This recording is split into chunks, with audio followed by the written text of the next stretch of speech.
कुछ तस्वीरें और आ रही है सामने, वो तस्वीरें हम आपको दिखाते हैं और ये तस्वीरें हैरान करती है और ये तस्वीरें वो बताती हैं कि किस तरह से आस्था के नाम पर और आस्था पर जब भारी अंधविश्वास होता है तब क्या होता है। ये देखिए, ये हैंडपंप से यहाँ पर आपको नजर आ रहे हैं, ये नल जो यहाँ पर आपको नजर आ रहे हैं, इस नल पर आकर लोग वहां पर पानी पीते थे। उनको ये लगता था कि ये बहुत पवित्र पानी है और यहाँ आकर उनके सारे कष्ट जो हैं वो दूर हो जाएंगे। ये वो जगह है जहां पर वो नल लगाए हुए थे और भक्त यहां पर आते थे।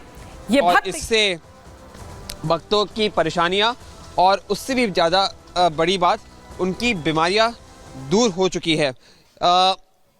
ये तो रही भक्तों की बात, लेकिन सबसे बड़ी बात यह भी है कि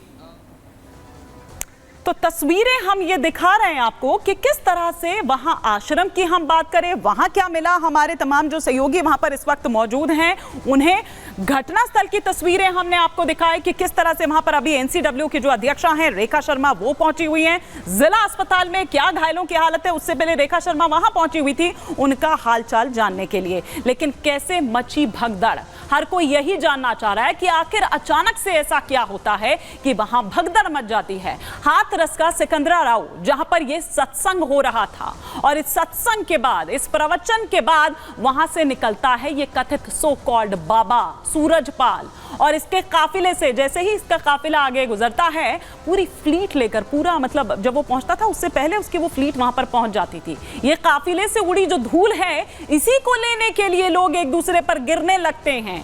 ये श्रद्धालु एक दूसरे पर गिरने लगते हैं और पीछे से आ रहे जो लोग हैं वो भी तेजी के साथ आगे भागते हुए चले जाते हैं और इस दौरान छोटे छोटे बच्चे जो हैं वो कुचले जाते हैं। इस भीड़ में, इस भगदड़ में ये छोटे छोटे बच्चे भी कुचले जाते हैं और इसीलिए इस हादसे के बाद अब किस तरह के सवाल खड़े हो रहे हैं कि 2.5 लाख से ज्यादा लोग आखिर इकट्ठा कैसे हो गए। पुलिस प्रशासन कहां सोया हुआ था, कैसे नहीं इसकी जानकारी लगी कि भैया जब 80,000 की परमिशन ली गई है तो 2.5 लाख लोग कैसे वहां पर इकट्ठा हो गए। भीड़ देखकर आप अंदाजा नहीं लगा पाए।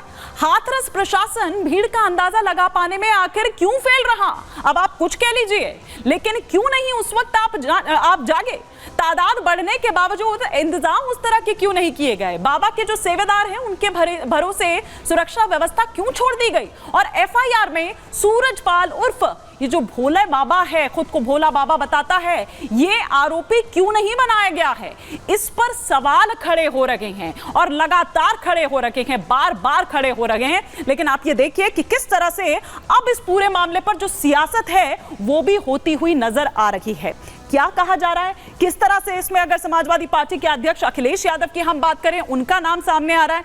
क्या अखिलेश यादव कह रहे हैं और क्या मुख्यमंत्री योगी आदित्यनाथ कह रहे हैं, क्या सियासत इस पर हो रही है। अखिलेश यादव ये कह रहे हैं कि इस हादसे के लिए पूरी तरह से सरकार जिम्मेदार है, जबकि योगी आदित्यनाथ मुख्यमंत्री क्या कह रहे हैं कि हादसे पर सियासत नहीं करनी चाहिए। कम से कम कुछ ऐसे मामले होते हैं जिस पर सियासत नहीं करनी चाहिए, लापरवाही की वजह से ये जाने गई, ये अखिलेश यादव सवाल उठा रहे हैं। तो वहीं योगी आदित्यनाथ कह रहे हैं कि राजनीति करना दुर्भाग्यपूर्ण है और निंदनीय है। अखिलेश यादव सवाल उठा रहे हैं कि चूंकि पर्याप्त इंतजाम नहीं थे इसीलिए इस तरह का हादसा, इस तरह का वाकया पेश आया। लेकिन मुख्यमंत्री क्या कह रहे हैं कि आशीर्वाद लेने के लिए वहां पर भगदड़ मच गई थी, समय से एम्बुलेंस भी नहीं मिली। यह अखिलेश यादव सवाल उठा रहे हैं। मुख्यमंत्री कह रहे हैं कि सेवादारों ने भक्तों को धक्का दिया था, सरकार की सभी बातें झूठी है। ये कौन कह रहा है? अखिलेश यादव। मुख्यमंत्री क्या कह रहे हैं कि बाबा के कनेक्शन किससे हैं ये सबको पता है। अब इस पर अखिलेश यादव ये कह रहे हैं कि फोटो, क्योंकि उनकी फोटो दरअसल सामने आई थी, तो वो ये कह रहे हैं कि फोटो को क्या आप बार बार यहां पर मेरा नाम क्यों यहां पर ले रहे हैं। क्या कह रहे हैं जरा आपको सुनवाते हैं। प्रशासन के और पर्याप्त इंतजाम करना चाहिए था अस्पतालों में, दवाई में। आज सरकार के पास क्या है? अगर कोई इमरजेंसी आ जाए, अगर कोई डिजास्टर अचानक हो जाए, कोई घटना हो जाए, तो सरकार के पास क्या इंतजाम है? क्या पिछले वर्षों से इतने से सरकार चल रही है, बस यही इंतजाम किया है कि लोगों की जान चली जाए? और उत्तर प्रदेश में कोई पहली घटना नहीं है जहां इस तरह की लापरवाही देखने को मिल रही हो। देखिए, कुछ लोगों की एक प्रवृत्ति होती है कि इस प्रकार के दुखद और दर्दनाक घटनाओं में भी वे राजनीति ढूंढते हैं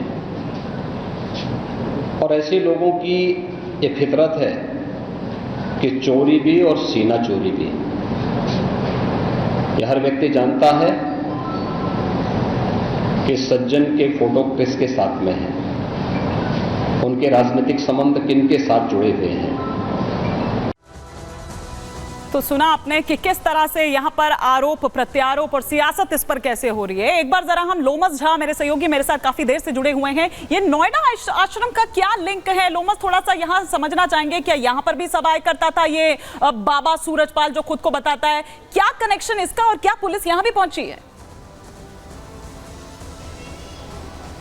बिल्कुल हिमानी, मैं क्योंकि जिस तरीके से यह हादसा और पूरी तरीके से आप देख सकते हैं हथरस में ये घटना हुई है, उसको लेकर के लगातार ही जो स्थानीय प्रशासन है, जो उत्तर प्रदेश की पुलिस है, वो लगातार जांच करते हुए दिख रही है। लेकिन जब यह हादसा हुआ था तब वहां की पुलिस कहां थी? आपको और एक जानकारी मैं देना चाहूंगा। मैं अभी नोएडा में मौजूद हूं और आप मेरे पीछे देख सकते हैं एक आश्रम नुमा घर है यहाँ पे। यह भी आश्रम उसी बाबा का है जिस बाबा की तलाश लगातार ही उत्तर प्रदेश पुलिस कर रही है।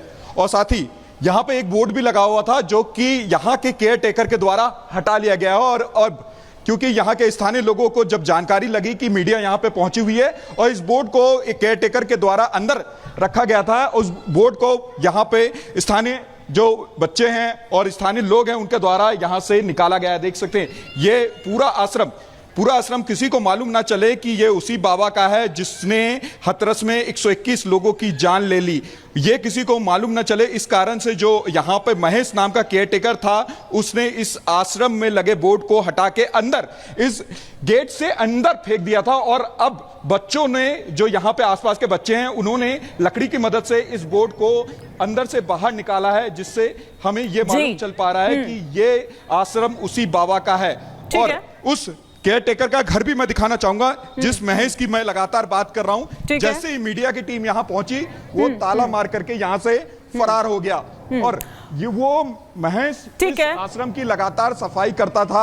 हो ना हो, हालांकि लोग बता रहे हैं कि 2 साल से ये आश्रम बंद है, लेकिन यहाँ कोई ना कोई आता जरूर होगा तभी वो साफ सफाई।